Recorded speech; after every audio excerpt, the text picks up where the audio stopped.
কিন্তু তুই এতগুলো টাকা? আমি যে শপিং মলে কাজ করি সেই শপিং মলের মালিকই ও। হ্যাঁ, এরকম শপিং মল কলকাতাতে আমার আরো 5টা আছে। তুমি পল্লবীর বিয়ে নিয়ে কোনো চিন্তা করো না, আমি সব ব্যবস্থা করে দেবো। ভাগ্যের খেলাটা দেখেছো? একদিন অনাথ বলে এই ছেলেটাকে কতই না কষ্ট দিয়েছো, কতই না অত্যাচার করেছো, আর আজ সেই তোমাদের বিপদে পাশে দাঁড়াচ্ছে। উপরবেলা চাইলে সবাইকেই বড় বানাতে পারে। স্যার, আপনার চোখে পানি? ওরা আপনাকে অপমান করেছে বলে? এর জন্যই বলে কারো উপকার করতে নেই। ওটা নিয়ে আমি ভাবছি না, ওরা হচ্ছে আমার মামা মামি। ছোট থেকে আমি ওই বাড়িতেই মানুষ।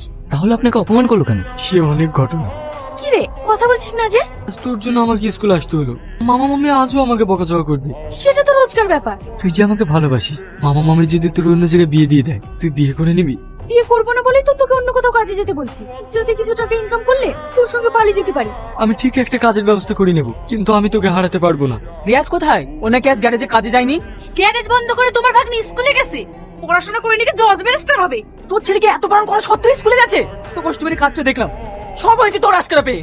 আমি আবার কি করলাম? ও স্যারটাই বলে ও নাকি পড়াশোনায় ভালো, বিনা ওকে জোর করে নিয়ে গেল। ওই দেখো তোমার জজ ব্যারিস্টার ভাগ্নে আসছে। তোকে আমি বলিনি স্কুলে যাবি না? গ্যারেজে কাজ কামাই করে স্কুলে যেতে নিষেধ করেছি না? ভালো করে মারো, ও আমার একদম কথা শোনে না। ওর জন্য কথা শুনতে শুনতে আমার জান জীবন শেষ হয়ে গেল। এখন খা মার। তোমাকে আমি কত করে বললাম এই দুটোকে বাড়ি থেকে বিদায় করো, আমার কথা তো শুনবে না। আমি তোমাকে বলে দিচ্ছি, দরকার হলে একটা ছেলে দেখে তোমার বোনকে বিয়ে দিয়ে দাও। আমি আর ওদের পথে ভাত করতে পারবো না। আমি স্কুলে যাবো না মা। আমি কাল থেকে কাজে যাবো। তোমাকে আর আমার জন্য কথা শুনতে হবে না।